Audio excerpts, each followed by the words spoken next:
Hello guys, good morning. Good morning. So, time check here is 6:59 a.m. Yep. And so far, gano'ng kalamig? 9 degrees. Oh, consistent. Today is March 7. So, yesterday na-accomplish naman namin yung mission namin na makakuha ng Spanish number. Shout out dun sa babae, to that lady na naging patient at tinulungan kami. At binigyan kami ng Spanish number, postpaid Spanish number. Even if wala kaming IBAN number.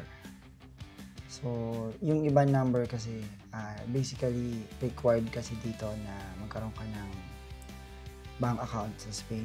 So, para magkaroon ka ng IBAN number na may ES sa simula. So, yung isa sa mga requirement for everything. Pero, nung sinabi namin na kailangan din kasi namin ng Spanish number para makapag-open ng bank account. So, medyo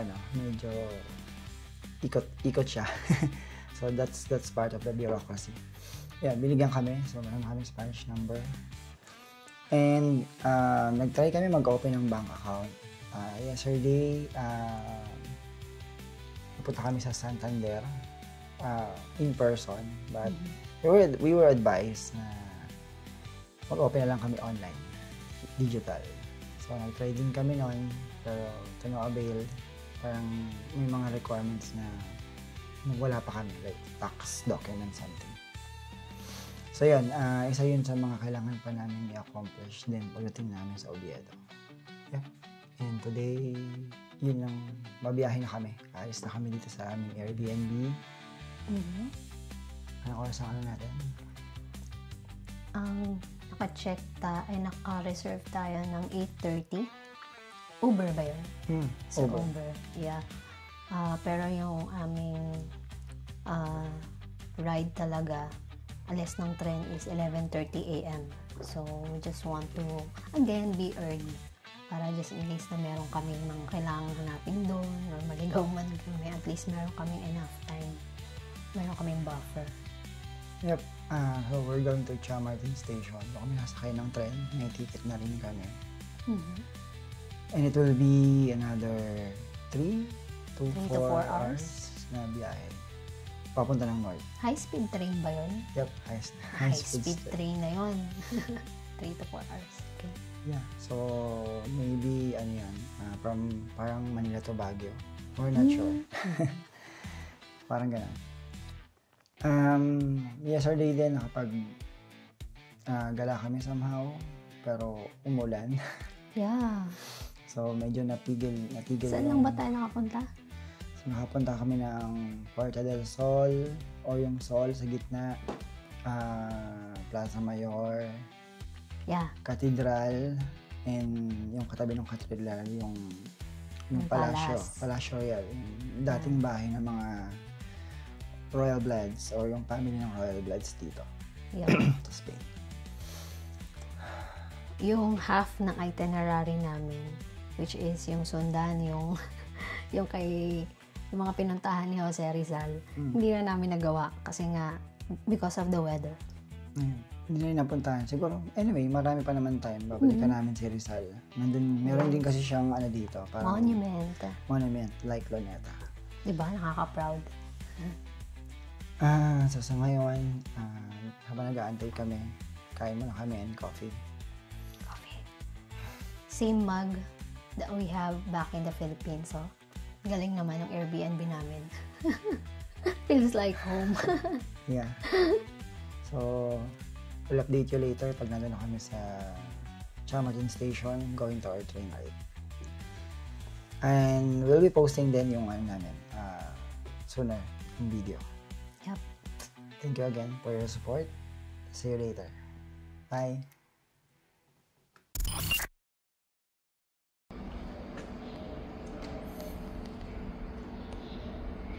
So this is where we stayed.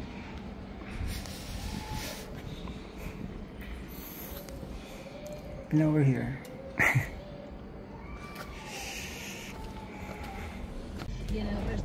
Hello. We're now in an Uber going to Chamartin Station. So unlike yesterday,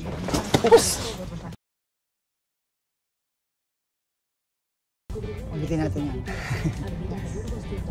Okay, we're on our Uber ride to Chamartin Station. Bye-bye, Madrid.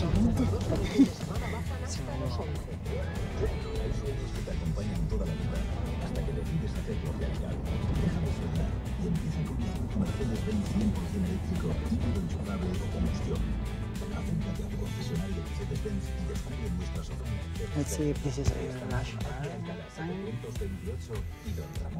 Well, at least, hindi kami mahirapan ngayon sa luggage namin papunta ng station. Kasi unlike nung unang dating namin sa Madrid, naglakad kami. Pinahirapan namin ang aming mga sarili. Paltos ata yun. Yeah. Pinili namin yung medyo malaking Uber. Dahil marami kami luggage. So, yeah. We'll update again kapag nandun na kami sa train. See you there and see you later, Oviedo. Hello, good morning. 9 o'clock or wala pa? Andito kami sa Chamartin Station.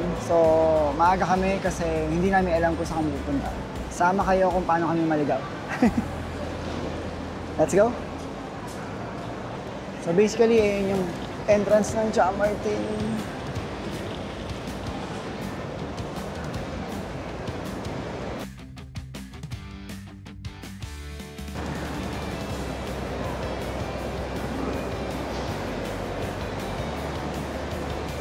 So sana madali yung dahil marami kaming dala.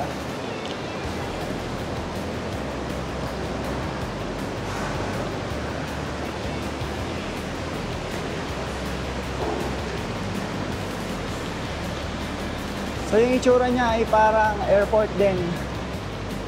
Right?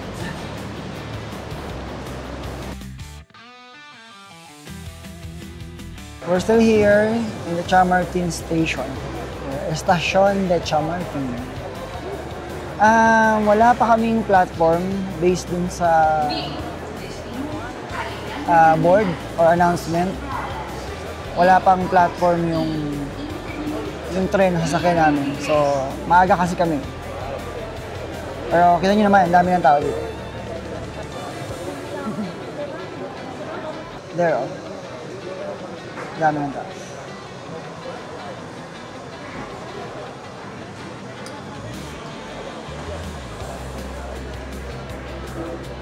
Anong masasabi mo sa Jollibee at saka McDo? Jollibee. Sa Jollibee, meron siyang vegetable na kasama, yung rice meal niya. Sarap, gusto ko yun.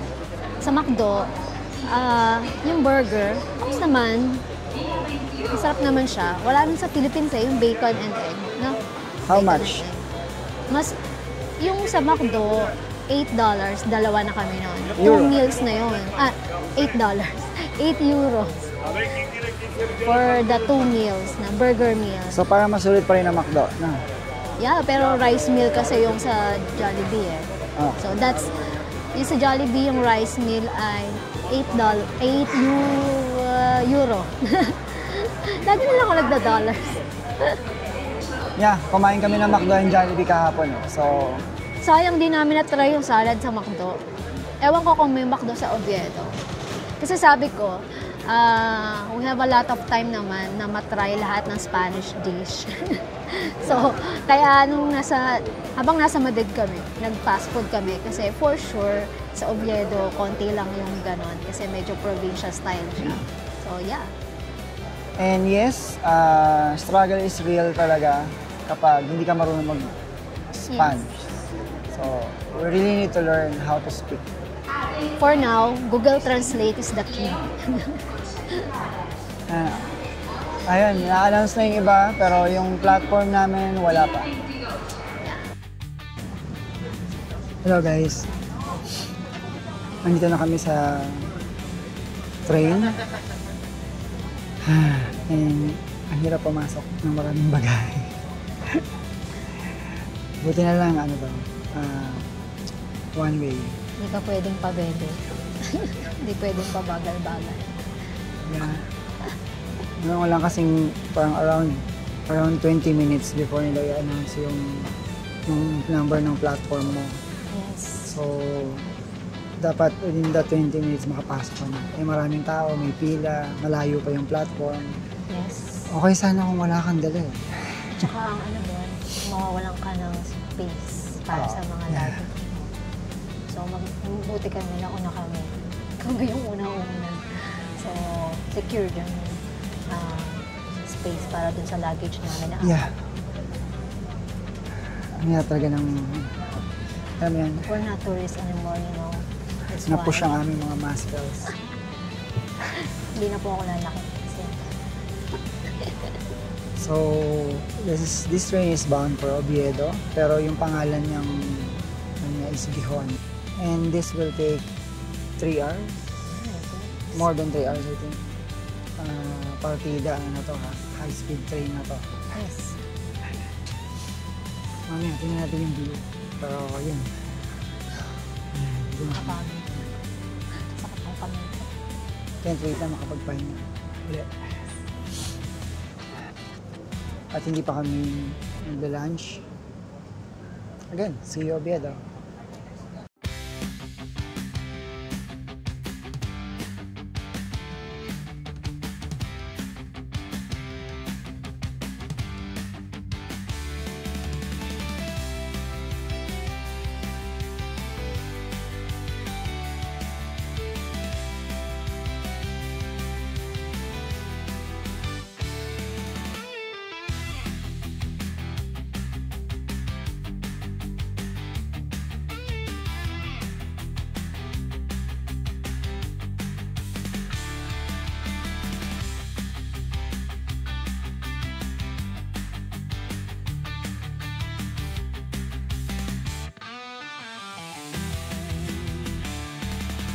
Try ko lang tingnan anong meron dito sa kabila.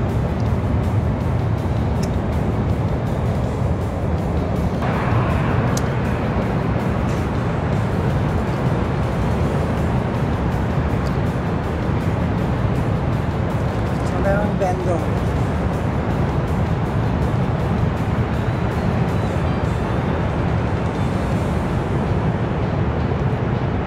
That's where we go.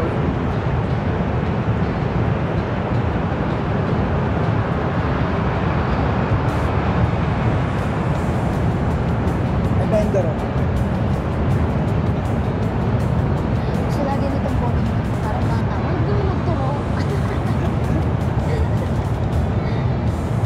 May chichada.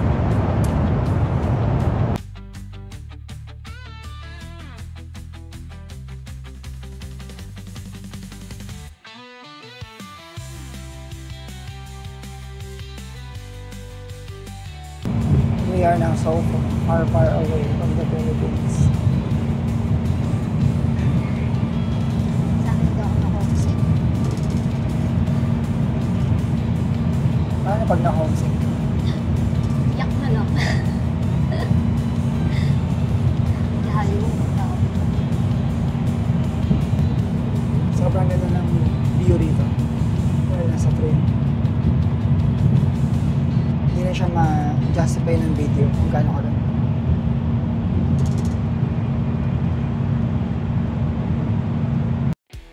We're here in Oviedo. At dito kami sumakay. Challenging yung pagbaba. Pagsakay at pagbaba.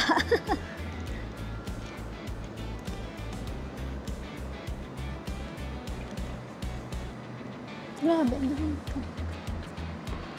Sapatos ko.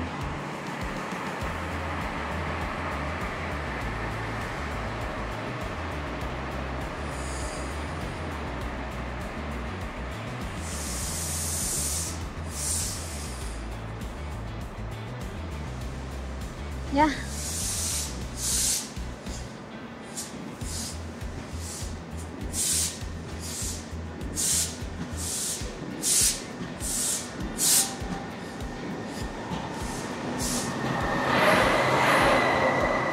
And there we go. Iniwan na kami ng tren. Buenvenido, Oviedo. Yay! Kababa Final lang po namin ng destination. Oviedo. So, meron pa kaming isang challenge, yung pagsakay ng bus. So, good luck again sa amin. Ito pala yung aming mga dala-dala. Tignan nyo kung gaano kahirap yan. There. Okay. Wala tayong escalator. Wala bang ano dyan? Tara, tingnan natin kung may kung may, yan, malay mo may lift. May? May lift. Oo nga eh. Wala nga. Naku, pinatay yung lift, dear. Ay, pinatay yung escalator.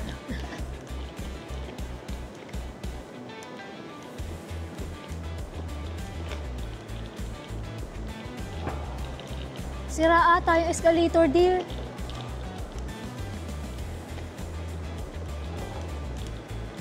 Nasira pa. Oo.